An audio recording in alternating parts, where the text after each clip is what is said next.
ಕ್ರಿಸ್ತನ ಪುನರುತ್ಥಾನದ ಫಲಿತಾಂಶಗಳ ವಿಷಯದಲ್ಲಿ ನಾವು ಸಂಗತಿಗಳನ್ನು ಗಮನಿಸ್ತಾ ಬರ್ತಾ ಇದ್ದೀವಿ.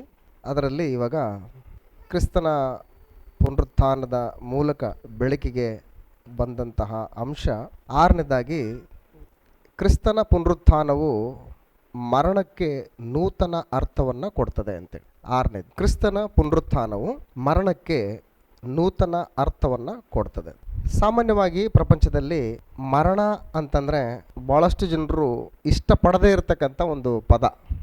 ಮರಣ ಅಂದರೆ ಯಾರಿಗೂ ಇಷ್ಟ ಇಲ್ಲ, ಸಂತೋಷ ಇಲ್ಲ. ಆದರೆ ಕ್ರಿಸ್ತನ ಒಂದು ಪುನರುತ್ಥಾನದ ಮೂಲಕ ಈ ಮರಣಕ್ಕೆ ನೂತನವಾದಂಥ ಒಂದು ಅರ್ಥವನ್ನು ಬೆಳಕಿಗೆ ಬಂದದ್ದನ್ನು ನಾವು ಗಮನಿಸ್ತೇವೆ. ಗ್ರೀಕ್ ತತ್ವಜ್ಞಾನಿಗಳಾಗಿರ್ತಕ್ಕಂತಹ ಈ ಎಪಿಕ್ಯೂರಿಯರು ಮತ್ತು ಸ್ತೋಯಿಕರು ಅಂತಕ್ಕಂಥವರು ಮರಣ ಅನ್ನುವಂಥದ್ದು ಮಾನವನ ಜೀವಿತಕ್ಕೆ ಅಂತ್ಯ ಅನ್ನುವಂಥ ಒಂದು ಭಾವನೆಯನ್ನು ಅವರು ಹೊಂದ್ಕೊಂಡಿದ್ರು. ಗ್ರೀಕ್ ತತ್ವಜ್ಞಾನಿಗಳು, ನಿಮ್ಗೆ ಗೊತ್ತಿರಬೇಕು, ಗ್ರೀಕ್ ತತ್ವಜ್ಞಾನಿಗಳು ಇವ್ರುಗಳು ಅವುಗಳಲ್ಲಿ ಗ್ರೀಕ್ ತತ್ವಜ್ಞಾನಿಗಳಲ್ಲಿ ಎಪಿಕ್ಯೂರಿಯರು ಮತ್ತು ಸ್ತೋಯಿಕರು ಅಂತಕ್ಕಂಥವ್ರು ಮರಣ ಮಾನವನ ಜೀವಿತಕ್ಕೆ ಅಂತ್ಯ, ಅಲ್ಲಿಗೆ ಮುಗಿದೋಯ್ತು ಅಂತೇಳಿ ಭಾವನೆಯನ್ನು ಹೊಂದಿರತಕ್ಕಂಥವ್ರು. ಆದರೆ ಮರಣನೇ ಅಂತ್ಯ ಅಲ್ಲ ಅನ್ನುವಂಥದ್ದನ್ನು ಕ್ರಿಸ್ತನ ಪುನರುತ್ಥಾನ ಏನು ಮಾಡಿದೆ ಅಂತಂದರೆ ಬೆಳಕಿಗೆ ತಂದಿದೆ. ಅಂದರೆ ಮರಣಕ್ಕೆ ಒಂದು ನೂತನವಾದಂಥ ಅರ್ಥ. ಅದನ್ನೇ ಅಪೊಸ್ತಲರ ಕೃತ್ಯಗಳ ಪುಸ್ತಕ 17ನೇ ಅಧ್ಯಾಯ 30-31ನೇ ವಚನ, ಮತ್ತದೇ ವಚನ ಏನದು? ಆ ಅಜ್ಞಾನ ಕಾಲಗಳನ್ನ ದೇವರು ಏನು ಮಾಡಲಿಲ್ಲ, ಲಕ್ಷ್ಯಕ್ಕೆ ತರಲಿಲ್ಲ. ಈಗಲಾದರೂ ಆತನ ಏನು ಮಾಡ್ತಾ ಇದ್ದಾನೆ ಅಂತಂದರೆ, ನಾಲ್ಕು ದಿಕ್ಕಿನಲ್ಲಿರ್ತಕ್ಕಂಥವ್ರು ಎಲ್ಲರೂ ಕೂಡ ತನ್ನ ಕಡೆಗೆ ತಿರ್ಕೊಳ್ಬೇಕು ಅಂತ ಹೇಳ್ತಾನೆ. ಯಾಕೆ ತಿರ್ಕೊಳ್ಬೇಕು ಅಂತಂದರೆ ತಾನು ನಿಷ್ಕರ್ಷೆ ಮಾಡಿದ ಪುರುಷನ ಕೈಯಿಂದ ನೀತಿಗನುಸಾರವಾಗಿ ನ್ಯಾಯ ವಿಚಾರಣೆಯನ್ನು ಮಾಡೋದಕ್ಕೆ ಒಂದು ದಿವಸವನ್ನು ಆತನ ಏನು ಮಾಡಿದ್ದಾನೆ, ಗೊತ್ತು ಮಾಡಿದ್ದಾನೆ. ಅದನ್ನು ಆತನ ಒಂದು ಪುನರುತ್ಥಾನದ ಮುಖಾಂತರ ಏನು ಮಾಡಿದ್ದಾನೆ, ಅದನ್ನು ರುಜುವಾತ್ ಮಾಡಿದ್ದಾನೆ. ಸೊ ಹಾಗಾಗಿ ಕ್ರಿಸ್ತನ ಪುನರುತ್ಥಾನ ಮರಣಕ್ಕೆ ಒಂದು ನೂತನವಾದಂಥ ಅರ್ಥನ ಕೊಡ್ತದೆ. ಪ್ರಕಟಣೆ ಗ್ರಂಥ 1ನೇ ಅಧ್ಯಾಯ 18ನೇ ವಚನದಲ್ಲಿ, ಪ್ರಕಟಣೆ ಗ್ರಂಥ 1ನೇ ಅಧ್ಯಾಯ 18ನೇ ವಚನದಲ್ಲಿ ವಿಷಯವನ್ನು ನಾವು ಗಮನಿಸಿದರೆ, ಮರಣದ ಮತ್ತು ಪಾತಾಳದ ಬೀಗದ ಕೈಗಳು ಎಲ್ಲಿದ್ದಾವೆ? ನನ್ನಲ್ಲಿದ್ದಾವೆ ಅಂತ ಹೇಳ್ತಾನೆ. ಪ್ರಕಟಣೆ ಗ್ರಂಥ 1ನೇ ಅಧ್ಯಾಯ 18ನೇ ವಚನ, ಹೆದರಬೇಡ, ನಾನು ಮೊದಲನೆಯವನು ಕಡೆಯವನು ಸದಾ ಜೀವಿಸುವವನೂ ಆಗಿದ್ದೇನೆ, ಸತ್ತವನಾದೆನು ಮತ್ತು ಇಗೋ ಯುಗ ಯುಗಾಂತರಗಳಲ್ಲಿಯೂ ಬದುಕುವವನಾಗಿದ್ದೇನೆ.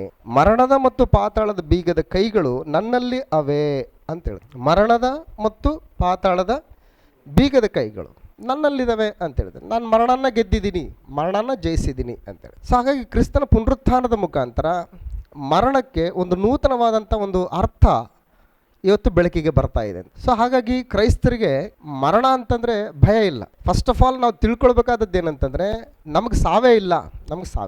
ಮಣ್ಣಿನಿಂದ ಬಂದ ಈ ದೇಹ ಮಣ್ಣಿಗೆ ಸೇರಿ ಇದ್ದ ಹಾಗಾಗ್ತದೆ ಹೊರತಾಗಿ ಆತ್ಮವು ತನ್ನನ್ನು ದಯಪಾಲಿಸಿದ ದೇವರ ಬಳಿಗೆ ಹೋಗ್ತದೆ. ಅದು ನೀತಿ ಕಾರ್ಯಕ್ರಮಗಳನ್ನು ದೇವರ ಸಂಕಲ್ಪಕ್ಕನುಸಾರವಾದಂಥ ಜೀವಿತನ ಜೀವಿಸಿದ್ರೆ ನಿತ್ಯ ಜೀವನ ಹೊಂದಿಕೊಳ್ತದೆ. ದೇವರ ಸಂಕಲ್ಪಕ್ಕೆ ವಿರುದ್ಧವಾಗಿ ಶರೀರಕ್ಕೂ ಮನಸ್ಸಿಗೂ ಸಂಬಂಧಪಟ್ಟ ಇಚ್ಛೆಗಳನ್ನು ನೆರವೇರಿಸ್ತಾ ನಡೆದ್ರೆ ಅದು ನಿತ್ಯ ನರಕಕ್ಕೋಸ್ಕರ ಕೂಡ ಏನಾಗ್ತದೆ, ಅದು ಶಾಶ್ವತವಾಗಿರ್ತದೆ ಅಂತೇಳಿದ್ರು. ಸೊ ಹಾಗಾಗಿ ಆತ್ಮಕ್ಕೆ ಸಾವಿಲ್ಲ ಅನ್ನೋಂಥದ್ದು. ಹಾಗಾಗಿ ಮರಣದ ವಿಷಯವನ್ನು ನಾವು ಗಮನಿಸ್ತಾ ಮುಂದಕ್ಕೆ ಸಾಗಿದ್ರೆ 14ನೇ ಅಧ್ಯಾಯದಲ್ಲಿ, ಪ್ರಕಟಣೆ ಗ್ರಂಥ 14ನೇ ಅಧ್ಯಾಯ 13ನೇ ವಚನದಲ್ಲಿ ಕೂಡ ವಿಶೇಷವಾದಂಥ ಸಂದರ್ಭವನ್ನು ನಾವು ಗಮನಿಸ್ತೇವೆ. ಪ್ರಕಟಣೆ ಗ್ರಂಥ 14ನೇ ಅಧ್ಯಾಯ 13ನೇ ವಚನದಲ್ಲಿ, ಪರಲೋಕದಿಂದ ಒಂದು ಶಬ್ದವು ನನಗೆ ಕೇಳಿಸಿತು, ಅದು ಇಂದಿನಿಂದ ಕರ್ತನ ಭಕ್ತರಾಗಿ ಸಾಯುವವರು ಧನ್ಯರು ಎಂಬುದಾಗಿ ಬರೆ ಎಂದು ನನಗೆ ಹೇಳಿತು. ಅದಕ್ಕೆ ಆತ್ಮನು, ಹೌದು, ಅವರು ಧನ್ಯರೇ, ಅವರ ಕಷ್ಟ ತೀರಿತು, ಅವರಿಗೆ ವಿಶ್ರಾಂತಿಯಾಗುವುದು, ಅವರ ಸುಕೃತ್ಯಗಳು ಅವರೊಡನೆ ಬರುವವು ಎಂದು ಹೇಳುತ್ತಾನೆ ಅಂತ. ಅಂದರೆ ಕ್ರಿಸ್ತನ ಪುನರುತ್ಥಾನದ ಮುಖಾಂತರ ಮರಣಕ್ಕೆ ಒಂದು ನೂತನವಾದಂಥ ಒಂದು ಅರ್ಥ ಕೊಡ್ತಾ ಇದೆ ಅಂತಂದರೆ, ಆ ಮರಣ ಅನ್ನೋದು ಏನು ಅಂತಂದರೆ ಅದು ವಿಶ್ರಾಂತಿ ಅಂತ ಹೇಳ್ತಾರೆ. ಸಾವು ಅಂತಕ್ಕಂಥದ್ದು ಅಂದರೆ ದೇಹ ಆತ್ಮದಿಂದ ಅಗಲುವಂಥದ್ದು ಅನ್ನುವಂಥದ್ದು, ಅದು ವಿಶ್ರಾಂತಿ, ನಿದ್ರೆ ಅಂತ ಹೇಳ್ತಾರೆ. ಅದಕ್ಕೆ ಹೊಸ ಒಡಂಬಡಿಕೆಯಲ್ಲಿ ದೇವಜನರು ಅವರು ಪ್ರಾಣನ ಬಿಟ್ಟಂಥ ಸಂದರ್ಭದಲ್ಲಿ, ಅಂದರೆ ಅವರು ಸತ್ತಂಥ ಸಂದರ್ಭದಲ್ಲಿ ಅವ್ರಿಗೆ ಯಾವ ರೀತಿ ಪದ ಬಳಸಿದ್ದಾರೆ ಅಂತಂದರೆ ನಿದ್ರೆ ಹೋಗುವವರು ಅಂತೇಳಿ. ಸತ್ತವರು ಅಂತ ಬಳಸಲ್ಲ, ನಿದ್ರೆ ಹೋಗುವವರು, ಕರ್ತನಲ್ಲಿ ನಿದ್ರೆ. ಹಾಗಾಗಿ ನಾವು ಇವತ್ತು ಲೌಕಿಕವಾಗಿ ಸತ್ತೋದ್ರು ಅಂತ ಹೇಳ್ತಾರಲ್ಲ, ಕ್ರೈಸ್ತರಾದಂಥ ನಮ್ಮಗಳಿಗೆ ಕ್ರಿಸ್ತನ ಪುನರುತ್ಥಾನದ ಮುಖಾಂತರ ಆ ಮರಣಕ್ಕೆ ಅರ್ಥ ಎಂಥದ್ದು ಅಂತಂದರೆ ಅದು ನಿದ್ರೆ ಹೋಗುವಂಥದ್ದು ಅಂತೇಳಿ. ನಿದ್ರೆ ಹೋಗ್ತಾ ಇದ್ದಾರೆ ಅವರು, ನಿದ್ರೆ ಮಾಡ್ತಾ ಇದ್ದಾರೆ. ಅದು ಸಾವಲ್ಲ, ಅದು ನಿದ್ರೆ. ಅದು ಎಲ್ಲಿವರೆಗೂ ನಿದ್ರೆ ಅಂತಂದರೆ ಕರ್ತನಾದ ಯೇಸು ಕ್ರಿಸ್ತನ ಪ್ರತ್ಯಕ್ಷತೆವರೆಗೆ ಅವ್ರು ನಿದ್ರೆಯಲ್ಲಿರ್ಬೇಕು. ಸೊ ಹಾಗಾಗಿ ಕ್ರಿಸ್ತನ ಪುನರುತ್ಥಾನದ ಮುಖಾಂತರ ಇವತ್ತು ನಮಗೆ ಏನಾಗ್ತಾ ಇದೆ ಅಂತಂದರೆ ಒಂದು ನೂತನವಾದಂತಹ ಒಂದು ದೃಷ್ಟಿಕೋನ ಈ ಮರಣದ ವಿಷಯದಲ್ಲಿ ಅಂತ. ಹಾಗಾಗಿ ಈ ರೀತಿಯಾದಂಥ ಒಂದು ಆಲೋಚನೆ ಒಬ್ಬ ನಿಜವಾದ ಕ್ರೈಸ್ತನಲ್ಲಿ ನೆಲೆಗೊಂಡ್ರೆ ಅದ್ಭುತವಾದಂಥ ಜೀವಿತ, ಅನೇಕರಿಗೆ ಆದರ್ಶ ಮತ್ತು ದೇವರಿಗೆ ಮಹಿಮಕರವಾದಂಥ ರೀತಿಯಲ್ಲಿ ಬದುಕುವುದರಲ್ಲಿ ಯಾವುದೇ ರೀತಿಯಾದಂಥ ವ್ಯತ್ಯಾಸ. ಸೊ ಹಾಗಾಗಿ ಕ್ರಿಸ್ತನ ಒಂದು ಪುನರುತ್ಥಾನ ಮರಣದ ವಿಷಯದಲ್ಲಿ ಒಂದು ನೂತನವಾದಂಥ ಅರ್ಥವನ್ನು ನಮಗೆ ತಂದು ಕೊಡ್ತಾ ಇದೆ, ಬೆಳಕಿಗೆ ತಂದು ಕೊಡ್ತಾ ಇದೆ. ಕೀರ್ತನೆಗಳ ಗ್ರಂಥ 116ನೇ ಕೀರ್ತನೆ 15ನೇ ವಚನದಲ್ಲಿ ಈ ಒಂದು ವಿಷಯದಲ್ಲಿ ಅಂದರೆ ನೀತಿವಂತರ ಒಂದು ಮರಣ ಅನ್ನುವಂಥದ್ರ ವಿಷಯದಲ್ಲಿ ಯಾರು ಕೂಡ ಅಳಬಾರದು ಅಂತ ಹೇಳ್ತಾನೆ. ಕೀರ್ತನೆಗಳ ಗ್ರಂಥ 116 15ನೇ ವಚನ. ಕೀರ್ತನೆಗಳ ಗ್ರಂಥ 116. ಯೆಹೋವನು ತನ್ನ ಭಕ್ತರ ಮರಣವನ್ನ ಅಲ್ಪವೆಂದೆಣಿಸುವುದಿಲ್ಲ ಅಂತ ಹೇಳ್ತಾನೆ ನೋಡಿ. ಯೆಹೋವನೇ ಕರುಣಿಸು, ನಾನು ನಿನ್ನ ಕಿಂಕರನು. ಸಾಕು ಬರುದು. ಅಂದ್ರೆ ಯೆಹೋವನು ತನ್ನ ಭಕ್ತರ ಮರಣವನ್ನ ಏನಂತ ಎಣಿಸಲ್ಲ, ಅಲ್ಪ ಅಂತ ಎಣಿಸೋದಿಲ್ಲ ಅಂತ ಹೇಳ್ತಾನೆ. ಅಲ್ಪ ಅಂತ ಎಣಿಸೋದಿಲ್ಲ. ಸೊ ಹಾಗಾಗಿ ಮರಣದ ಒಂದು ದೃಷ್ಟಿಕೋನನೇ ಏನಾಗ್ತಾ ಇದೆ, ಬದಲಾಗ್ತಾ ಇದೆ. ಎಲ್ಲಿ ಬದಲಾಗ್ತಾ ಇದೆ ಅಂತಂದ್ರೆ ಕ್ರಿಸ್ತನ ಪುನರುತ್ಥಾನದ ಮೂಲಕ ಅಂತ. ದೇವರು ತನ್ನ ಭಕ್ತರ ಮರಣವನ್ನ ಅಲ್ಪ ಅಂತ ಎಣಿಸೋದಿಲ್ಲ ಅಂತ ಹೇಳ್ತಾನೆ. ಅಲ್ಪ ಇದು ಚಿಕ್ಕದು ಅಂತ ಎಣಿಸೋದಿಲ್ಲ, ಚಿಕ್ಕದು ಎಣಿಸಲ್ಲ. ಸೊ ಒಂದು ಕನ್ನಡದಲ್ಲಿ ಒಂದು ಮಾತಿದೆ, ಏನಿದೆ ಅಂತಂದ್ರೆ ಶರಣರ ಗುಣವನ್ನ ಮರಣದಲ್ಲಿ ನೋಡು ಅಂತ ಹೇಳ್ತಾರೆ. ಅಂದ್ರೆ ದೇವರ ಭಕ್ತರಾಗಿ ದೇವರ ಚಿತ್ತಾನುಸಾರವಾಗಿ ಬದುಕಿರುವಂಥವರು ಆ ಮರಣ ಅವ್ರ ಗುಣನ ತಿಳಿಸ್ತದೆ ಅಂತ ಹೇಳ್ತಾರೆ. ಈಗ ಉದಾಹರಣೆಗೆ ಯಾರಾದರೂ ಸತ್ತಿದ್ದಾರೆ ಅಂತಂದ್ರೆ ಎಷ್ಟು ಜನ ಬಂದಿದ್ದಾರಪ್ಪ ನೋಡೋಕ್ಕೆ, ಎಷ್ಟು ಜನರ ಸಂಪಾದನೆ ಮಾಡ್ಕೊಂಡಿದ್ದಾರಪ್ಪ ಇವರು ಅಂತ. ಅಂದರೆ ಅವ್ರ ಮರಣವನ್ನು ಅವರು ಅಲ್ಪ ಅಂತ ಎಣಿಸೋದಿಲ್ಲ. ಸೊ ಹಾಗಾಗಿ ಕ್ರಿಸ್ತನ ಪುನರುತ್ಥಾನದ ಮುಖಾಂತರ ಕ್ರೈಸ್ತರಾದಂಥ ನಮ್ಮಗಳಿಗೆ ಒಂದು ವಿಷಯ ಬೆಳಕಿಗೆ ಬರ್ತಾ ಇದೆ, ಏನಂತಂದರೆ ಮರಣಕ್ಕೆ ಒಂದು ನೂತನವಾದಂಥ ಅರ್ಥವನ್ನು ಕೊಡ್ತಾ ಇದೆ ಅಂತ ಹೇಳ್ತಾರೆ. ಹಾಗಾಗಿ ಕ್ರೈಸ್ತರು ಈ ವಿಷಯದಲ್ಲಿ ಭಾಳ ಒಂದು ವಿಶೇಷವಾದಂಥ ತಿಳುವಳಿಕೆಯನ್ನು ಹೊಂದ್ಕೊಳ್ಬೇಕಾಗುತ್ತೆ.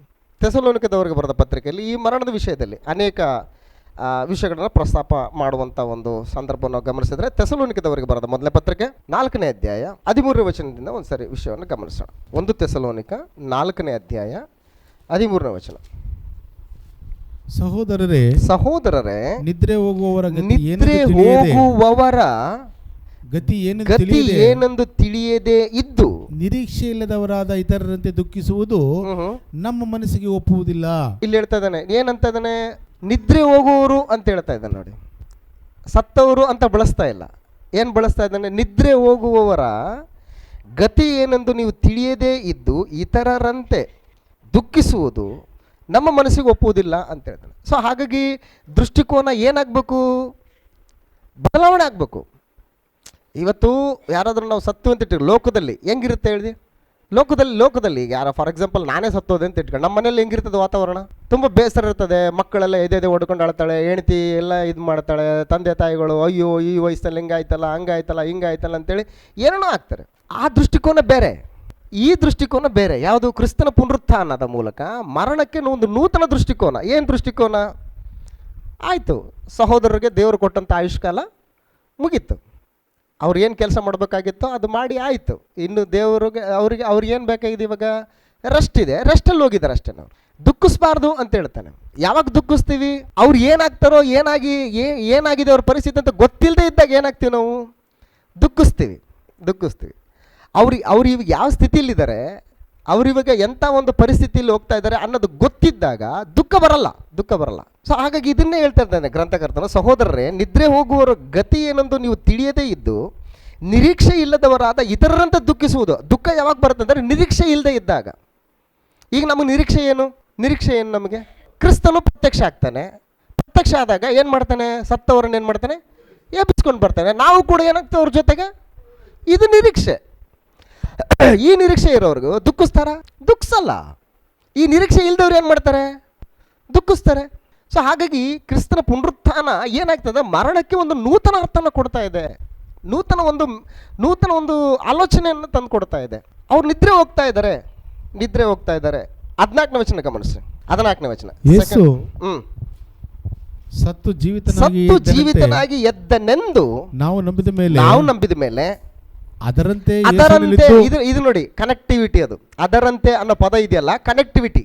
ಅದರಂತೆ ಯೇಸುವಿನಲ್ಲಿದ್ದುಕೊಂಡು ನಿದ್ರೆ ಹೋಗುವವರನ್ನು ಆಹಾ ಸಹ ದೇವರು ಆತನೊಡನೆ ಕರೆದುಕೊಂಡು ಬರುವನೆಂದು ನಂಬಬೇಕಲ್ಲವೇ? ಇದು ಪಾಯಿಂಟ್. ಈಗ ಏನಾಗುತ್ತೆ ಇವಾಗ ನಮ್ಮ ಮೈಂಡು ಮರಣದ ವಿಷಯದಲ್ಲಿ ನಮ್ಮ ಆಲೋಚನೆ ಏನಾಗ್ತದೆ? ಚೇಂಜ್ ಆಗ್ತದೆ. ದುಃಖ ಬರಲ್ಲ, ದುಃಖಿಸೋದಿಲ್ಲ, ಅವಾಗ ಬೇಜಾರಾಗಲ್ಲ, ಆಕಾಶನೇ ತಲೆ ಮೇಲೆ ಬಿದ್ದವ್ರ ಥರ ಆಡಲ್ಲ. ಹೌದು, ಅವ್ರೇನಾಗಿದ್ದಾರೆ ಇವಾಗ? ನಿದ್ರೆ ಹೋಗಿದ್ದಾರೆ, ರೆಸ್ಟಲ್ಲಿದ್ದಾರೆ, ಅವ್ರಿಗೆ ವಿಶ್ರಾಂತಿಯಲ್ಲಿದ್ದಾರೆ. ಕ್ರಿಸ್ತನ ಪ್ರತ್ಯಕ್ಷನಾಗ್ತಾನೆ, ಕ್ರಿಸ್ತನ ಸತ್ತು ಎದ್ದು ಬಂದ ಹಾಗೆ ಆತನು ಕೂಡ ಎದ್ದು ಬರ್ತಾನೆ. ಸೊ ಈ ಒಂದು ಆಲೋಚನೆ ಏನಾಗ್ತಾ ಇದೆ? ಚೇಂಜ್ ಆಗ್ತಾ ಇದೆ ಅಂತ ಹೇಳ್ತಾನೆ. ಸೊ ಹಾಗಾಗಿ ಈ ವಿಷಯದಲ್ಲಿ ನಾವುಗಳು ಭಾಳ ಒಂದು ವಿಶೇಷವಾದಂಥ ಒಂದು ಪ್ರತ್ಯೇಕವಾದಂಥ ಆಲೋಚನೆಯನ್ನು ಕ್ರಿಸ್ತನ ಪುನರುತ್ಥಾನ ನಮಗೆ ತಂದು ಕೊಡ್ತಾ ಇದೆ ಅಂತ ಹೇಳ್ತಾನೆ. 16ನೇ ವಚನದವರೆಗೆ ಓದಿ ಬ್ರದರ್. 16ನೇ ವಚನ, 15ನೇ ವಚನ. ನಾವು ಕರ್ತನ ಮಾತಿನ ಆಧಾರದಿಂದ ನಿಮಗೆ ಹೇಳುವುದೇನೆಂದರೆ, ಕರ್ತನು ಪ್ರತ್ಯಕ್ಷವಾಗುವವರೆಗೂ ಜೀವದಿಂದುಳಿದಿರುವ ನಾವು ನಿದ್ರೆ ಹೋದವರಿಗಿಂತ ಮುಂದಾಗುವುದೇ ಇಲ್ಲ. ಕರ್ತನು ತಾನೇ ಆಜ್ಞಾಘೋಷದೊಡನೆಯೂ ಪ್ರಧಾನ ದೂತನ ಶಬ್ದದೊಡನೆಯೂ ದೇವರ ತತೂರಿ ಧ್ವನಿಯೊಡನೆಯೂ ಆಕಾಶದಿಂದ ಇಳಿದು ಬರುವನು. ಆಗ ಕ್ರಿಸ್ತನಲ್ಲಿರುವ ಸತ್ತವರು ಮೊದಲು ಎದ್ದು ಬರುವರು. ಆಮೇಲೆ ಜೀವದಿಂದ ಉಳಿದಿರುವ ನಾವು ಅಂತರಿಕ್ಷದಲ್ಲಿ ಕರ್ತನನ್ನು ಎದುರುಗೊಳ್ಳುವುದಕ್ಕಾಗಿ ಅವರ ಸಂಗಡಲೇ ಮೇಘ ವಾಹನರಾಗಿ ಪಕ್ಕನೆ ಒಯ್ಯಲ್ಪಡುವೆವು. ಹೀಗಾಗಿ ನಾವು ಸದಾ ಕಾಲವು ಕರ್ತನ ಜೊತೆಯಲ್ಲಿರುವವು. ಆದ ಕಾರಣ ಈ ಮಾತುಗಳಿಂದ ಒಬ್ಬರನ್ನೊಬ್ಬರು ಸಂತೈಸಿರಿ. ಈಗ ದುಃಖ ಬರ್ತದ? ಬರಲ್ಲ, ಯಾವುದೇ ಕಾರಣಕ್ಕೆ ಬರಲ್ಲ. ಸೊ ಹಾಗಾಗಿ ಇದಕ್ಕೆಲ್ಲ ಆಧಾರ ಏನು? ಹೌದಪ್ಪ, ನಾವು ಎದ್ದು ಬರ್ತೀವಿ, ನಮಗಿಂತ ಸತ್ತವ್ರು ಮೊದಲು ನಿದ್ರೆ ಹೋದವರು ಅವ್ರು ಎದ್ದು ಬರ್ತಾರೆ, ಆಮೇಲೆ ನಾವು ಎದ್ದು ಬರ್ತೀವಿ, ನಾವು ಸದಾಕಾಲ ಕರ್ತನ ಸಂಗಡ ಇರ್ತೀವಿ ಅನ್ನೋದಕ್ಕೆ ಆಧಾರ ಏನು? ಪುನರುತ್ಥಾನ. ಯೇಸು ಕ್ರಿಸ್ತನ ಸತ್ತು ಎದ್ದು ಬಂದಿದ್ದಾನೆ, ನಾವು ಕೂಡ ಏನು ಮಾಡ್ತೀವಿ? ಸತ್ತು ಎದ್ದು ಬರ್ತೀವಿ. ಸೊ ಆಗ ಏನಾಗುತ್ತೆ ಅಂತಂದರೆ ನನ್ನ ಮೈಂಡ್ ಚೇಂಜ್ ಆಗ್ತದೆ, ನನ್ನ ಒಂದು ಆಲೋಚನೆಗಳು ಚೇಂಜ್ ಆಗ್ತವೆ. ಏನಂದರೆ ಕ್ರಿಸ್ತನ ಪುನರುತ್ಥಾನ ಮರಣದ ವಿಷಯದಲ್ಲಿ ನನಗೆ ಒಂದು ನೂತನವಾದಂಥ ಅರ್ಥನ ಕೊಡ್ತದೆ, ನ್ಯೂ ಥಾಟ್ ಕೊಡ್ತದೆ ಅಂತೇಳಿ. ಸೊ ಹಾಗಾಗಿ ಪುನರುತ್ಥಾನಕ್ಕೆ ಇಷ್ಟೆಲ್ಲ ವಿಷಯಗಳು ಏನು ಮಾಡ್ತಾ ಇದೆ? ಬೆಳಕಿಗೆ ಬರ್ತಾ ಇದೆ. ಪುನರುತ್ಥಾನದ ಒಂದು ಫಲಿತಾಂಶಗಳು, ರಿಸಲ್ಟ್ಸ್ಗಳು ಇದ್ದಾವೆ. ಫಿಲಿಪ್ಪಿ ಪತ್ರಿಕೆ 1ನೇ ಅಧ್ಯಾಯದಲ್ಲಿ ವಿಷಯವನ್ನು ಗಮನಿಸಿದರೆ, ಫಿಲಿಪ್ಪಿ ಪತ್ರಿಕೆ 1ನೇ ಅಧ್ಯಾಯದಲ್ಲಿ ಪೌಲ್ ಹೇಳ್ತಕ್ಕಂಥ ವಿಶೇಷವಾದ ಮಾತು. ಫಿಲಿಪ್ಪಿ ಪತ್ರಿಕೆ 1ನೇ ಅಧ್ಯಾಯ 21ರಿಂದ 23ನೇ ವಚನ. ನನಗಂತೂ ಬದುಕುವುದೆಂದರೆ ಕ್ರಿಸ್ತನೇ, ಸಾಯುವುದು ಏನಂತಾನೆ? ನನಗಂತೂ ಬದುಕುವುದೆಂದರೆ ಕ್ರಿಸ್ತನೇ, ಸಾಯುವುದು ಲಾಭವೇ. ಅಬ್ಬಾ, ಏನಾಗ್ತದೆ ಇಲ್ಲಿ? ಥಾಟು ಚೇಂಜ್ ಆಗ್ತದಲ್ಲ. ಸಾವು ಅನ್ನೋದು ಕ್ರೈಸ್ತರಿಗೆ ಏನದು? ಲಾಭ ಅಂತ ಹೇಳ್ತಾನೆ. ಚೇಂಜ್ ಆಗ್ತಾ ಇದೆ ಇಲ್ಲಿ. ಒಂದು ಮರಣಕ್ಕೆ ನೂತನ ಅರ್ಥ ನಮಗೆ ಸಿಗ್ತಾ ಇದೆ. ಲಾಭ ಅಂತ ಹೇಳ್ತಾನೆ. ನನಗಂತೂ ಬದುಕುವುದಂದ್ರೆ ಕ್ರಿಸ್ತನೇ, ಸಾಯುವುದು ಲಾಭವೇ. ಶರೀರದಲ್ಲಿಯೇ ಬದುಕಬೇಕಾದಲ್ಲಿ ಕೆಲಸ ಮಾಡಿ ಫಲ ಹೊಂದಲು ನನಗೆ ಅನುಕೂಲವಾಗುವುದು. ಈಗಿರಲಾಗಿ ನಾನು ಯಾವುದನ್ನು ಆರಿಸ್ಕೊಳ್ಬೇಕು ನನಗೆ ತೋರದು. ನಾನು ಇಲ್ಲಿದ್ದರೆ ಕೆಲಸ ಮಾಡಿ ಇನ್ನೂ ಸಂಪಾದನೆ ಮಾಡ್ಕೊಳ್ಬೋದು. ನಾನು ಸತ್ತೋಗ್ಬಿಟ್ರೆ ಅದು ನನಗೇನಾಗ್ತದೆ? ಲಾಭ ಅಂತ ಹೇಳ್ತಾನೆ, ಲಾಭ. ಸೊ ಹಾಗಾಗಿ ಪುನರುತ್ಥಾನ ಮರಣದ ವಿಷಯದಲ್ಲಿ ಒಂದು ನೂತನವಾದಂಥ ಅರ್ಥವನ್ನು ಏನು ಮಾಡ್ತಾಯಿದೆ? ಇವತ್ತು ನಮಗೆ ತಂದು ಕೊಡ್ತಾ ಇದೆ, ಬೆಳಕಿಗೆ ತರ್ತಾ ಇದೆ. ಹಾಗಾಗಿ ಪುನರುತ್ಥಾನದ ಮುಖಾಂತರ ದೇವರು ತನ್ನ ಮಕ್ಕಳಿಗೆ ಮರಣದ ವಿಷಯದಲ್ಲಿ ಒಂದು ನೂತನವಾದಂಥ ಆಲೋಚನೆಯನ್ನು ಕೊಡ್ತಾ ಇದ್ದಾನೆ. ನೀವು ಸಾಯೋದಿಲ್ಲ, ನೀವು ನಿದ್ರೆ ಹೋಗ್ತೀರಿ. ಸಾವು ಅನ್ನುವಂಥದ್ದು ಕ್ರೈಸ್ತರಿಗೆ ಒಂದು ಲಾಭ, ಆಶೀರ್ವಾದ. ಅದು ಇಂದಿನಿಂದ ಕರ್ತನ ಭಕ್ತರಾಗಿ ಸಾಯುವಂಥವರು ಧನ್ಯರು. ಅವ್ರ ಕಣ್ಣೀರು, ಅವ್ರ ಗೋಳಾಟ ಎಲ್ಲ ಹೋಯ್ತು. ಅವರ ಸುಕೃತ್ಯಗಳು ಅವರಿಂದ ಬರ್ತಾ ಇದ್ದಾವೆ. ಕ್ರಿಸ್ತನು ತನ್ನ ಪ್ರತ್ಯಕ್ಷತೆಯಲ್ಲಿ ಆತನವರನ್ನೇ ಎಬ್ಬಿಸ್ತಾನೆ. ಆತನವರು ಅಂತ ಹೇಳ್ತಾನೆ. ಕೊರಿಂಥದವರಿಗೆ ಬರೆದ 1ನೇ ಪತ್ರಿಕೆ 15ನೇ ಅಧ್ಯಾಯದಲ್ಲಿ ಕ್ರಿಸ್ತನ ಪ್ರತ್ಯಕ್ಷತೆಯಲ್ಲಿ ಆತನವರು ಮೊದಲು ಎದ್ದು ಬರುವರು ಅಂತ ಹೇಳ್ತಾನೆ. ಸೊ ಹಾಗಾಗಿ ನಾನು ಆತನವನು ನಾನಾಗಿದ್ದರೆ ನಾನು ಮೊದಲು ಎದ್ದು ಬರ್ತೀನಿ ಅಂತ ಹೇಳ್ತಾನೆ. ಕೊರಿಂಥದವರಿಗೆ ಬರೆದ 1ನೇ ಪತ್ರಿಕೆ 15ನೇ ಅಧ್ಯಾಯ ವಿಷಯವನ್ನೊಂದ್ಸಾರಿ ಗಮನಿಸೋಣ. ಕೊರಿಂಥದವರಿಗೆ ಬರೆದ 1ನೇ ಪತ್ರಿಕೆ 15ನೇ ಅಧ್ಯಾಯ 22ನೇ ವಚನ ಓದಿ ಬದ. ಚೆನ್ನಾಗಿದೆ. 22. ಯಾವ ಪ್ರಕಾರ ಆದಾಮನ ಸಂಬಂಧದಿಂದ ಎಲ್ಲರೂ ಸಾಯುವವರಾದರೂ ಅದೇ ಪ್ರಕಾರ ಕ್ರಿಸ್ತನ ಸಂಬಂಧದಿಂದ ಎಲ್ಲರೂ ಜೀವಿತರಾಗುವರು. ಆದರೆ ಪ್ರತಿಯೊಬ್ಬನು ತನ್ನ ತರಗತಿಯಲ್ಲಿರುವನು. ಕ್ರಿಸ್ತನು ಪ್ರಥಮ ಫಲ. ತರುವಾಯ ಕ್ರಿಸ್ತನ ಪ್ರತ್ಯಕ್ಷತೆಯಲ್ಲಿ, ಇದನ್ನ ಅಂಡರ್ಲೈನ್ ಮಾಡ್ಕೊಳ್ಳಿ, ತರುವಾಯ ಕ್ರಿಸ್ತನ ಪ್ರತ್ಯಕ್ಷತೆಯಲ್ಲಿ ಆತನವರು ಎದ್ದು ಬರುವರು. ಆತನವರು ಅಂಡರ್ಲೈನ್ ಮಾಡ್ಕೊಳ್ಳಿ. ಆತನವರು ಯಾರು ಬರ್ತಾರೆ? ಆತನವರು ಎದ್ದು ಬರುವರು ಅಂತ ಹೇಳ್ತಾನೆ. ನಾನು ಆತನವನ ಆತನವನ ಎದ್ದು ಬರ್ತಾರೆ ಅಂತಂದ್ರೆ ಆತನವನು ಎದ್ದು ಬರ್ತಾರೆ, ಆತನವನು ನಾನಾ? ಇದು ನನ್ನ ಮುಂದಿರುವಂತ ಪ್ರಶ್ನೆ. ಆತನವನು ನಾನು ಅಂತ ಹೇಳ್ಬೇಕಾದ್ರೆ ನನ್ನ ಆಲೋಚನೆ ಮರಣದ ವಿಷಯದಲ್ಲಿ ಬೇರೆ ಅರ್ಥ ಕೊಡ್ಬೇಕು ನನಗೆ.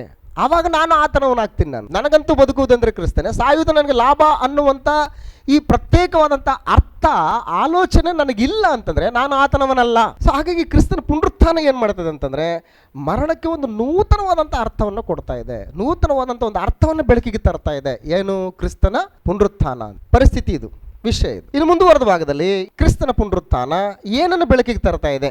7ನೇ ಪಾಯಿಂಟ್, ಕ್ರಿಸ್ತನ ಪುನರುತ್ಥಾನ ದೇವರ ಕೆಲಸದಲ್ಲಿ ನೂತನವಾದ ಉತ್ತೇಜನವನ್ನು ನೀಡುತ್ತದೆ. ಕ್ರಿಸ್ತನ ಪುನರುತ್ಥಾನವು ದೇವರ ಕೆಲಸದಲ್ಲಿ ನೂತನವಾದಂತ ಉತ್ತೇಜನ ಅಂದ್ರೆ ಏನು? ಎನ್ಕರೇಜ್ಮೆಂಟ್. ಬಲೆ, very good, keep it up man, keep it up. ಏನದು?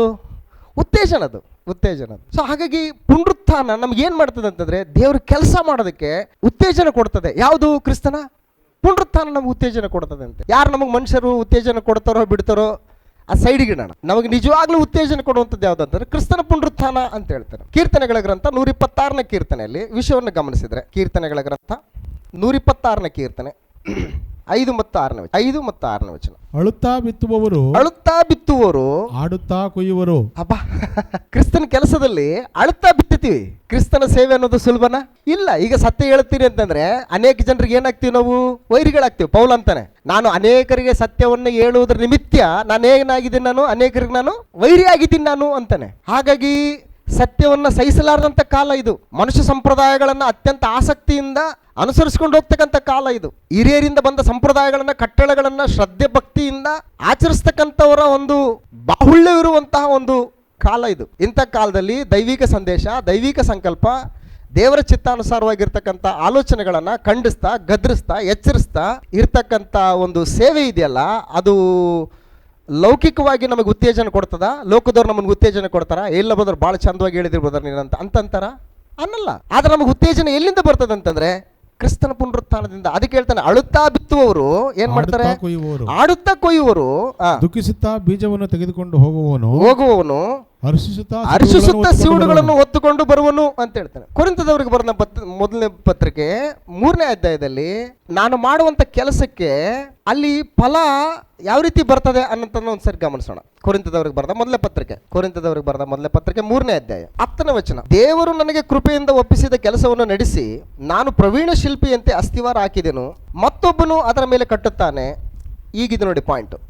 ಪ್ರತಿಯೊಬ್ಬನು ತಾನು ಅದರ ಮೇಲೆ ಎಂಥದ್ದನ್ನು ಕಟ್ಟುತ್ತಾನೋ ಎಚ್ಚರಿಕೆಯಾಗಿರಬೇಕು. ಹಾಕಿರುವ ಅಸ್ತಿವಾರವು ಯೇಸು ಕ್ರಿಸ್ತನೇ. ಆ ಅಸ್ತಿವಾರವನ್ನಲ್ಲದೆ ಮತ್ತೊಂದು ಅಸ್ತಿವಾರವನ್ನು ಯಾರೂ ಹಾಕಲಾರರಷ್ಟೇ. ಆ ಅಸ್ತಿವಾರದ ಮೇಲೆ ಚಿನ್ನ, ಬೆಳ್ಳಿ, ರತ್ನ, ಕಟ್ಟಿಗೆ, ಹುಲ್ಲು, ಆಪು ಮುಂತಾದವುಗಳಲ್ಲಿ ಯಾವುದರಿಂದ ಕಟ್ಟಿದರೂ ಅವನವನ ಕೆಲಸವು ಏನಾಗ್ತದೆ? ವ್ಯಕ್ತವಾಗ್ತದೆ. ಹೆಂಗೆ ಕಟ್ಟಿದ್ಯಪ್ಪ ನಿನ್ನ ಕೆಲಸ, ಹೆಂಗೆ ಮಾಡಿದೆ ಅನ್ನೋದು ವ್ಯಕ್ತ ಆಗುತ್ತೆ ಅಂತ ಹೇಳ್ತಾನೆ. ವ್ಯಕ್ತ ಆಗುತ್ತೆ. ಹೆಂಗ್ ವ್ಯಕ್ತ ಆಗ್ತದೆ? ಈಗ ನೋಡಿ, ಅವನವನ ಕೆಲಸ ವ್ಯಕ್ತವಾಗ್ತದೆ. ಹೆಂಗೆ? ಕ್ರಿಸ್ತನು ಬರುವ ದಿನವು ಬೆಂಕಿಯೊಡನೆ ಉದಯವಾಗಿ ಆ ಕೆಲಸವನ್ನು ಸ್ಪಷ್ಟವಾಗಿ ತೋರಿಸ್ತದೆ ಅಂತ ಹೇಳ್ತಾರೆ. ಅಂದ್ರೆ ನೀನು ಮಾಡಿರುವಂತ ಕೆಲಸ ಅದು ಸ್ಪಷ್ಟಪಡಿಸ್ತದೆ. ನೀನು ಮಾಡಿದ ಕೆಲಸ ಪ್ಯೂರಿಟಿ ಇದೆಯಾ, ಕ್ವಾಲಿಟಿ ಇದೆಯಾ, ಕ್ವಾಂಟಿಟಿ ಇದೆಯಾ, ದೇವರ ಸಂಕಲ್ಪಕ್ಕನುಸಾರವಾಗಿದೆಯಾ, ನೀನು ಅಳತಾ ಬಿತ್ತಿದೀಯಾ, ಹಾಗಾದ್ರೆ ನೀನು ನಗತ ಕೊಯ್ಯೋದಕ್ಕೆ ಅವಕಾಶ ಇರ್ತದೆ. ನೀನ್ ನಗ್ನಗ್ತಾ ಬಿತ್ತಿದೀಯಾ? ಜನಗಳಿಗೆ ಏನ್ ಸಂದೇಶ ಕೊಟ್ಟಿದ್ಯಾ? ನೀನು ಏನ್ ಬೋಧನೆ ಮಾಡಿದ್ಯಾ? ನೀನು ಬರೀ ಈ ಜೀವಮಾನ ಕಾಲದ ಪೂರ್ತಿಗೆ ನೀವು ಕ್ರಿಸ್ತನಲ್ಲಿ ನಿರೀಕ್ಷೆ ಇಟ್ಟುಕೊಂಡಿರ್ರಿ ಅನ್ನುವಂಥ ಬೋಧನೆ ಮಾಡಿದ್ಯಾ?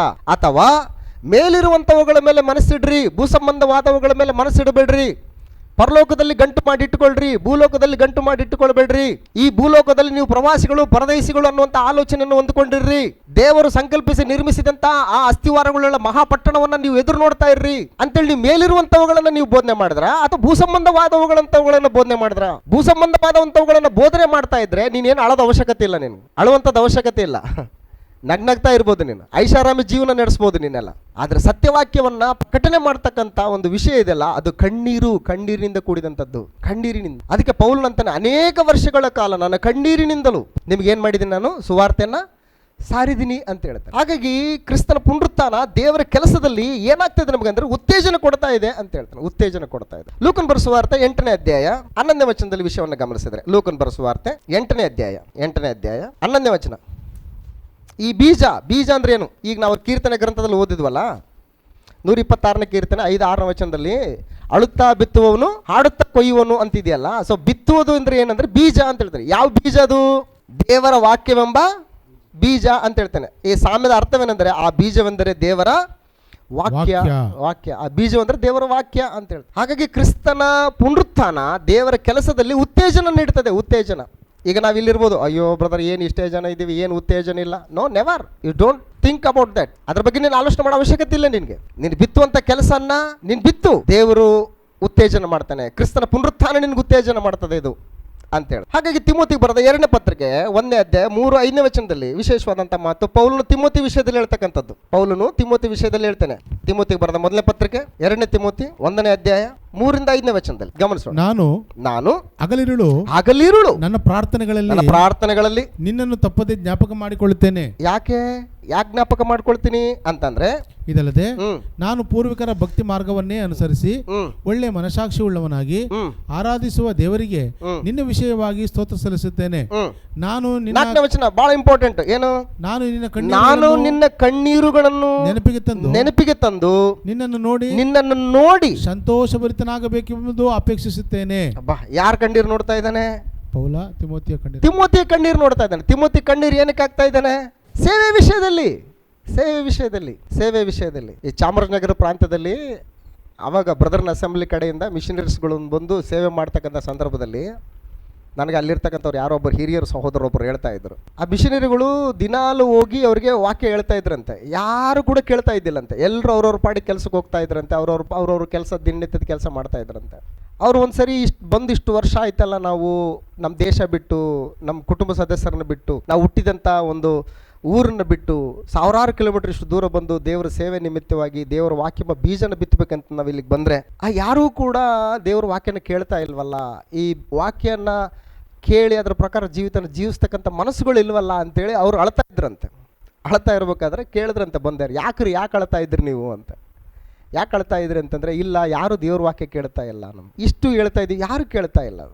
ಸರಿ ಹೌದಾ, ನಾವು ಕೇಳ್ತೀವಿ ಹೇಳಿ ನೀವು ಅಂತಂದ್ರಂತೆ ಅವರು. ನಾವು ಹೇಳ್ತೀವಿ ನೀವು ಕೇಳಿ ಅಂತೇಳಿ. ಹೌದಾ, ಕೇಳೋರು ಸಿಕ್ಕರಲ್ಲ ಅಂತ ಹೇಳ್ಬಿಟ್ಟು ಅವರು ದೇವ್ರ ವಾಕ್ಯನ ಹೇಳಿಬಿಟ್ಟು ಅವ್ರನ್ನ ಕ್ರಿಸ್ತ ನಂಬಿಕೆಯಲ್ಲಿ ಬಲಪಡಿಸಿ ಪ್ರೋತ್ಸಾಹಿಸಿ ಇವತ್ತು ಚಾಮರಾಜನಗರದಲ್ಲಿ ಅನೇಕ ಒಂದು ಕುಟುಂಬಗಳು ಇವತ್ತಿಗೂ ಕೂಡ ಕ್ರಿಸ್ತ ನಂಬಿಕೆಯಲ್ಲಿ ಮುಂದುವರಿತಾ ಇದ್ದಾವೆ, ಎಷ್ಟೋ ಕುಟುಂಬಗಳು. ಸೊ ಹಾಗಾಗಿ ಸೇವೆ ಅಂತಕ್ಕಂಥದ್ದು ಇದು ಕಣ್ಣೀರಿನಿಂದ ಕೂಡಿದಂಥದ್ದು. ಇದು ಕಣ್ಣೀರಿನಿಂದ ಕೂಡಿದಂಥದ್ದು. ಇವತ್ತಿನ ದಿನಗಳಲ್ಲಿ ಎಷ್ಟು ಜನ ಸೇವಕರು ಸೇವೆ ನಿಮಿತ್ತವಾಗಿ ಕಣ್ಣೀರಿಡ್ತಾ ಇದ್ದಾರೋ ಗೊತ್ತಿಲ್ಲ. ಕಣ್ಣೀರಿನಿಂದ ಕೂಡಿದಂಥ ಸೇವೆ. ಯಾಕೆಂದರೆ ಸ್ವಸ್ಥ ಬೋಧನೆಯನ್ನು ಸಹಿಸಲಾರದಂಥ ಕಾಲ ಇದು. ಸ್ವಸ್ಥ ಬೋಧನೆ ಯಾರು ಸಹಿಸ್ತಾರೆ? ಬರೀ ಎಂಟರ್ಟೈನ್ಮೆಂಟು, ಮ್ಯೂಸಿಕ್ ಬೇಕು, ಕೇಳುಗರ ಮನಸ್ಸುಗಳನ್ನ ತಣಿಸುವಂತಹ ವಾತಾವರಣ ಇರಬೇಕು, ಅವ್ರನ್ನ ಎನ್ಕರೇಜ್ಮೆಂಟ್ ಮಾಡಬೇಕು, ಅವ್ರನ್ನ ಉತ್ತೇಜನ ಮಾಡಬೇಕು, ಅವ್ರನ್ನ ಜೋಶಲ್ಲಿ ತಗೊಂಡ್ಬರ್ಬೇಕು. ಇಂಥವುಗಳಿದೆ ಹೊರತಾಗಿ ದೇವರ ಆಲೋಚನೆ, ದೇವರ ಸಂಕಲ್ಪ, ದೇವರ ಒಂದು ಭಾರ, ದೇವರ ಒಂದು ಆಲೋಚನೆಗಳೆಲ್ಲ ಒಂದು ವಿಷಯಗಳನ್ನ ತಿಳ್ಕೊಳ್ತಕ್ಕಂಥ ಮನಸ್ಸುಗಳು ಇವತ್ತು ಎಲ್ಲಿದ್ದಾವೆ? ಇವತ್ತು ನೋಡಿ, ಈಗ ಅಪೊಸ್ತಲರ ಕೃತ್ಯಗಳ ಪುಸ್ತಕ 8ನೇ ಅಧ್ಯಾಯದಲ್ಲಿ ಕಂಚುಕಿ ಬರ್ತಾನೆ. ಐಥಿಯೋಪ್ಯ ದೇಶದ ಕಂದಾಯ ಕೈ ಕೆಳಗಡೆ ಒಬ್ಬ ಫೈನಾನ್ಸ್ ಮಿನಿಸ್ಟರ್ ಆತ. 3 ದೇಶಗಳನ್ನ ದಾಟಿ ಆತನ ಏನ್ ಮಾಡ್ತಾ ಇದ್ದಾನೆ? ದೇವರ ಆರಾಧನೆ ಮಾಡಿಬಿಟ್ಟು ಮತ್ತೆ ಹೋಗ್ತಾ ಇದ್ದಾನೆ. ಹೋಗ್ತಕ್ಕಂಥ ಸಂದರ್ಭದಲ್ಲಿ ಆತನು ಟೈಮನ್ನು ವೇಸ್ಟ್ ಮಾಡದಾನೆ ಆ ರಥದಲ್ಲಿ ಕೂತ್ಕೊಂಡು ಯೆಶಾಯನ ಗ್ರಂಥದ ಸುರುಳಿಯನ್ನು ಓದ್ತಾ ಇದ್ದಾನೆ. ಓದುವಂಥ ಸಂದರ್ಭದಲ್ಲಿ ಆತನಿಗೆ ಅರ್ಥ ಆಗ್ತಾ ಇಲ್ಲ. ಪರಲೋಕದಲ್ಲಿರ್ತಕ್ಕಂಥ ಪರಮ ತಂದೆ ಆ ಪರಿಸ್ಥಿತಿಯನ್ನು ನೋಡಿ ಫಿಲಿಪ್ಪನಿಗೆ ಹೇಳ್ತಾ ಇದ್ದಾನೆ, ಹೋಗು ನೀನು ಎದ್ದು ಬಿಟ್ಟು ಏನ್ ಮಾಡಿ ನೀನು ರಥದ ಬಳಿಗೆ ಓಡೋಗು ಅಂತ ಹೇಳ್ತಾರೆ. ತಕ್ಷಣ ಬಂದ ಸಂದೇಶ, ಆ ಸಂದೇಶನ ಕೇಳಿ ಇಮ್ಮಿಡಿಯೇಟ್ ಆಗಿ ಆಕ್ಷನ್ಗೆ ಹಿಡಿತಾನೆ. ಯಾರು? ಫಿಲಿಪ್. ಆಕ್ಷನ್ ಇಮ್ಮಿಡಿಯೇಟ್ ಆಗಿ. ಆತನ ಯಾವ ಪರಿಸ್ಥಿತಿಯಲ್ಲಿ ಇದ್ದಾನೆ? ಇವತ್ತು ನಾವೇ ಅಂತೀವಲ್ವಾ, ಇವಾಗ ಬ್ರದರ್ ಇವತ್ತು ನಡ್ರಿ ಹೋಗೋಣ, ಬ್ರದರ್ ಇದ್ದಕ್ಕಿದ್ದಂಗೆ ಹೇಳಿದ್ರೆ ಹೆಂಗ್ರಿ ಬ್ರದರ್ ರೆಡಿ ಆಗಕ್ಕಾಗತ್ತೆ? ಏನು ಇಲ್ಲಿದೆಯಾ?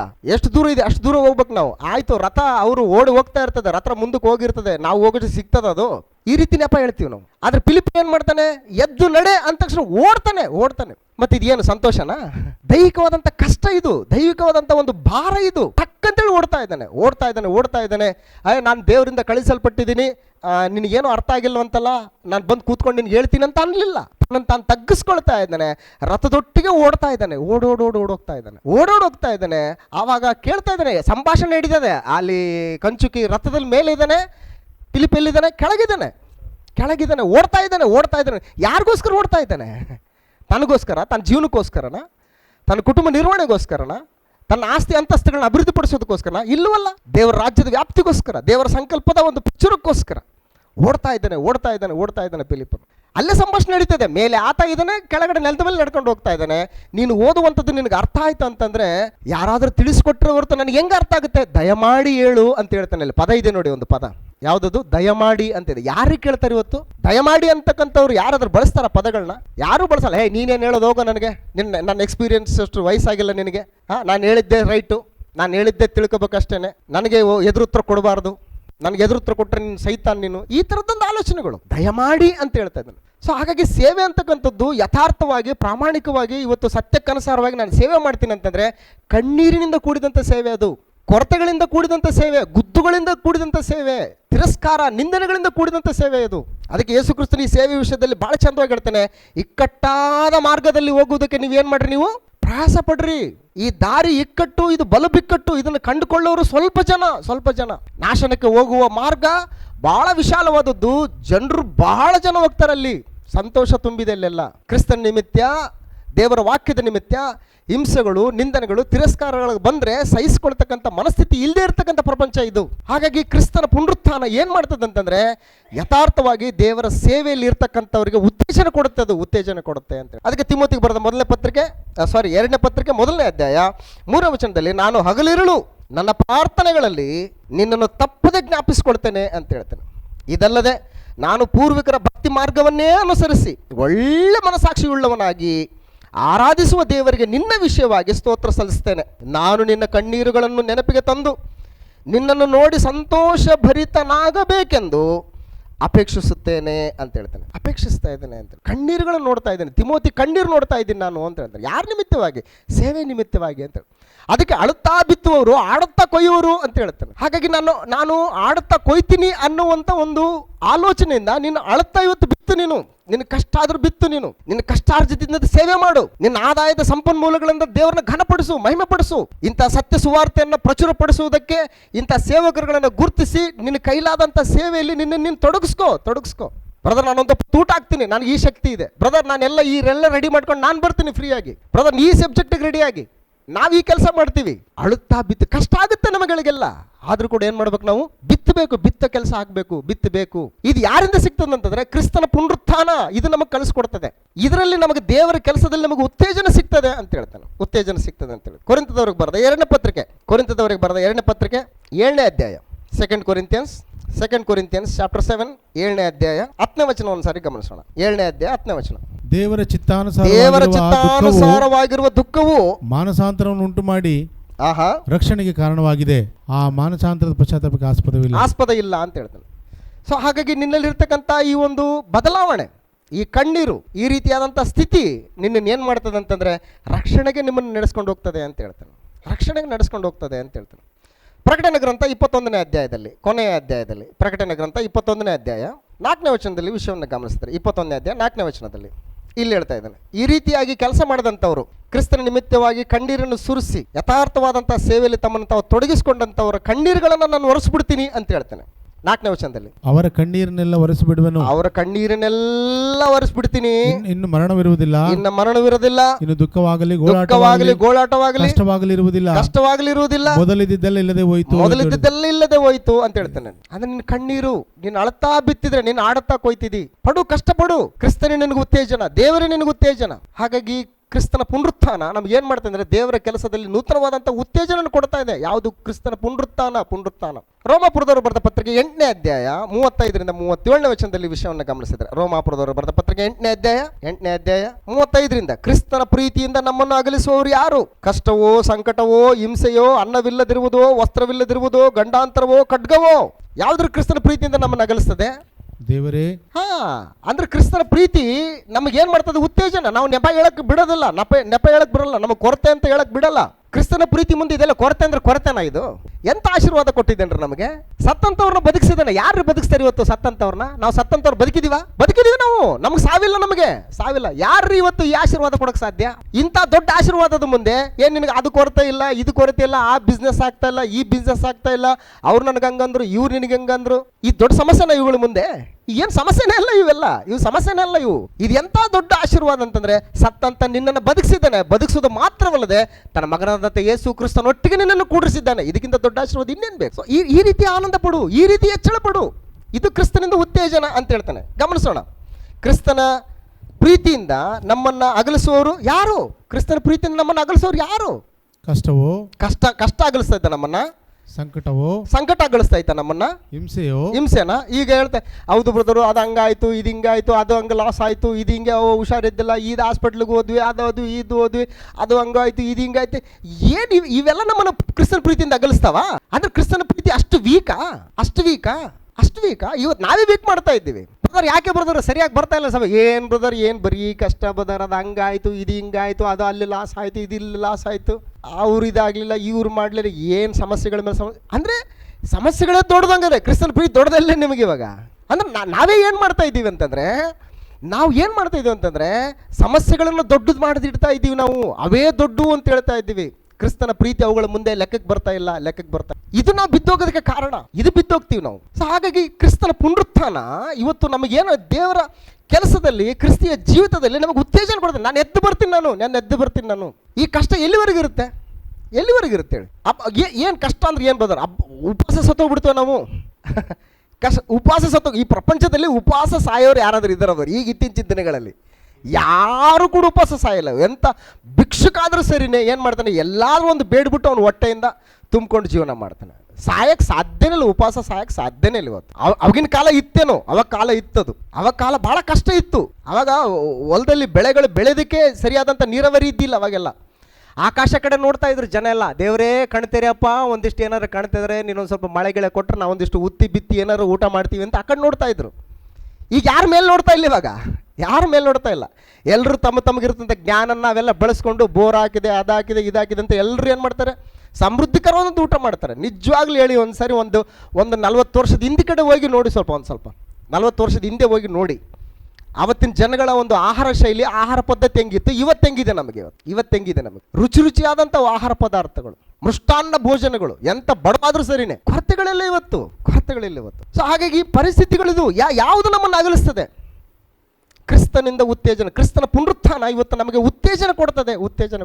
ಅದೊಂದು ವಚನ ಇದೆಲ್ಲ ಬದ, ನನಗೆ ಅದನ್ನು ಹೇಳಿ. ಕ್ರಿಸ್ತನಿಂದ ಉತ್ತೇಜನ, ಪ್ರೀತಿಯ ಪ್ರೇರಣೆ, ಕಾರುಣ್ಯ, ದಯಾರಸಗಳು ಅಂತಿದೆ ನೋಡಿ. ಫಿಲಿಪಿ ಪತ್ರಿಕೆ ಎಲ್ಲ ನೋಡಿ ಒಂದ್ಸರಿ. ಕ್ರಿಸ್ತನಿಂದ ಉತ್ತೇಜನ ಅಂತ ಬರುತ್ತೆ ನೋಡಿ, 2ನೇ ಅಧ್ಯಾಯ, ಫಿಲಿಪಿ ಪತ್ರಿಕೆ 2ನೇ ಅಧ್ಯಾಯ 1ನೇ ವಚನ. ಕ್ರಿಸ್ತನಿಂದ ಉತ್ತೇಜನ, ಪ್ರೀತಿಯ ಪ್ರೇರಣೆ, ಪವಿತ್ರಾತ್ಮನ ಅನ್ಯೋನ್ಯ ಕಾರುಣ್ಯ ದಯಾರಸಗಳು ಉಂಟಾಗುವುದಾದರೆ ಉಂಟಾಗ್ತವಂತೆ. ಯಾರಿಂದ? ಕ್ರಿಸ್ತನಿಂದ ಉತ್ತೇಜನ. ನಮಗೆ ಕೆಲಸ ಮಾಡೋಕೆ ಉತ್ತೇಜನ ಯಾರು ಅಂತಂದ್ರೆ ಕ್ರಿಸ್ತನ ಪುನರುತ್ಥಾನ, ಕ್ರಿಸ್ತನ ಜೀವನ ಶೈಲಿ.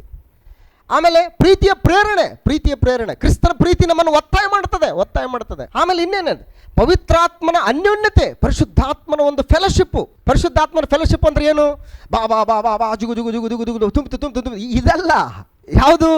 ದೇವರ ವಾಕ್ಯಗಳನ್ನ ಹೃದಯದಲ್ಲಿ ಏನು ಮಾಡಬೇಕು? ಅವು ತುಂಬಬೇಕು. ದೇವರ ಆತ್ಮನ ಆಲೋಚನೆಗಳಿಂದ ನಾನು ತುಂಬಿದವನಾಗಿರಬೇಕು. ನನ್ನ ನಡೆ, ನುಡಿ, ಕ್ರಿಯೆಗಳಲ್ಲಿ ದೇವರ ಚಿತ್ತಾನುಸಾರವಾದಂಥ ಜೀವಿತನ ಜೀವಿಸ್ತಾ ಇರಬೇಕು. ಅದು ಪವಿತ್ರಾತ್ಮನ ಅನ್ಯೋನ್ಯತೆ. ಅದಕ್ಕೆ ನಿಮ್ಮಲ್ಲಿರುವ ಪವಿತ್ರಾತ್ಮನನ್ನು ನೀವೇನು ಮಾಡಬೇಡ್ರಿ, ನೀವು ದುಃಖಪಡಿಸ್ಬೇಡ್ರಿ, ನಂದಿಸ್ಬೇಡ್ರಿ. ನಿಮ್ಮಲ್ಲಿ ಪರಿಶುದ್ಧಾತ್ಮ ಇದ್ದಾನೆ. ಆತ್ಮನನ್ನು ದುಃಖಪಡಿಸ್ಬೇಡ್ರಿ. ಆತನೊಟ್ಟಿಗೆ ಒಳ್ಳೆ ಸಹವಾಸ ಸಂಬಂಧನ ಇಟ್ಕೊಳ್ಳಿ.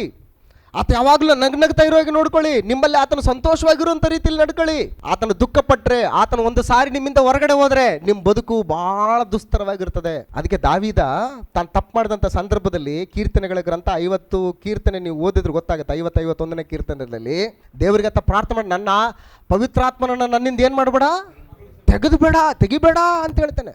ಗೊಳು ಅಂತ ಹೇಳ್ತಾನೆ. ಸೊ ಇವತ್ತು ಕ್ರಿಸ್ತನಿಂದ ಉತ್ತೇಜನ ಬಹಳ ಇಂಪಾರ್ಟೆಂಟ್. ಅದಕ್ಕೆ ಕ್ರಿಸ್ತನಿಂದ ಉತ್ತೇಜನ ಎಲ್ಲಿ ಸಿಗ್ತದೆ ಅಂತಂದರೆ ಕ್ರಿಸ್ತನ ಪುನರುತ್ಥಾನ ದೇವರ ಕೆಲಸದಲ್ಲಿ ನಮಗೆ ಉತ್ತೇಜನ ಕೊಡ್ತದೆ ಅಂತ ಹೇಳ್ತದೆ. ಸೊ ಹಾಗಾಗಿ ಕ್ರಿಸ್ತನ ಪುನರುತ್ಥಾನ ಏನು ಮಾಡ್ತದೆ ಅಂದರೆ ಪ್ರತಿ ಶ್ರಮೆಗಳನ್ನು ಆಶೀರ್ವಾದಗಳನ್ನಾಗೆ ಮಾರ್ಪಡಿಸ್ತದೆ ಅಂತ ಹೇಳ್ತಾನೆ. ಪ್ರತಿ ಶ್ರಮೆಗಳನ್ನು ಕ್ರಿಸ್ತನ ನಿಮಿತ್ತವಾಗಿ ನೀನು ಏನೆಲ್ಲ ಹಿಂಸೆಗಳು ಪಡ್ತೀಯೋ, ಏನೆಲ್ಲ ನೀನು ತೊಂದರೆಗಳನ್ನು ಅನುಭವಿಸ್ತೇವೆ, ಶ್ರಮೆಗಳನ್ನು ಅನುಭವಿಸ್ತೇವೆ, ಅವೆಲ್ಲವೂ ಆಶೀರ್ವಾದಗಳಾಗಿ ಏನು ಮಾಡ್ತಾವೆ?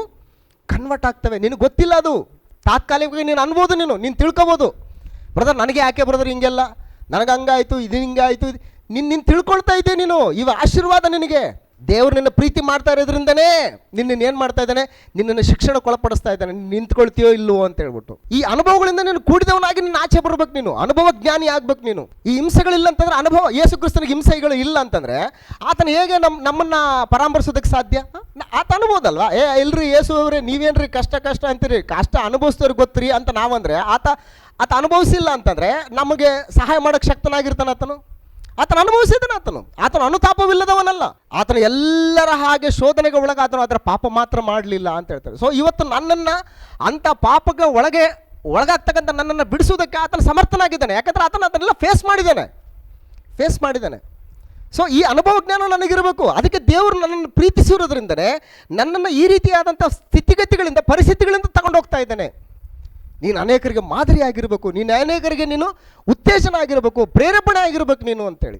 ಆ ರೀತಿ ಆಲೋಚನೆ ಮಾಡಿದಾಗ ಈ ಶ್ರಮೆಗಳನ್ನಂಥವು ಆಶೀರ್ವಾದಗಳಾಗಿ ಏನಾಗ್ತವೆ, ನಮಗೆ ಕನ್ವರ್ಟ್ ಆಗ್ತವೆ, ಮಾರ್ಪಾಟಾಗ್ತವೆ. ಇಲ್ಲಿರ್ತಕ್ಕಂಥ ನಾವೆಲ್ಲರೂ ಕೂಡ ಭೌತಿಕವಾಗಿ ಹಿಂಸೆಗಳನ್ನ ಅನುಭವಿಸಿಲ್ವಾ? ಕ್ರಿಸ್ತ ನಿಮಿತ್ತವಾಗಿ ನಮ್ಮ ಬಂಧು ಬಳಗ ನಮ್ಮನ್ನು ಬಿಟ್ಟಿಲ್ವಾ? ವಾಕ್ಯದ ನಿಮಿತ್ತವಾಗಿ ಎಲ್ಲರೂ ನಮ್ಮನ್ನು ಸುಳ್ಳು ಬೋಧಕರು ಅದು ಇದು ಅಂತೇಳಿ ನಮ್ಮನ್ನು ನಿಂದಿಸಿಲ್ವಾ? ಇವೆಲ್ಲ ಏನಾಗುತ್ತೆ, ದೇವರ ವಿಷಯದಲ್ಲಿ ನಮಗೆ ಆಶೀರ್ವಾದಗಳಾಗಿ ಬದಲಾವಣೆ ಆಗ್ತವೆ ಇವೆಲ್ಲ ಅಂತ ಹೇಳ್ತದೆ.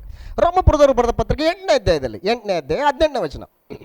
ರೋಮ ಪತ್ರಿಕೆ 8ನೇ ಅಧ್ಯಾಯ 18ನೇ ವಚನ. 8:18 ರೋಮನ್ಸ್ ಚಾಪ್ಟರ್ 8 ವರ್ಸ್ 18. ನಮಗೋಸ್ಕರ ಮುಂದಿನ ಕಾಲದಲ್ಲಿ ಪ್ರತ್ಯಕ್ಷವಾಗುವ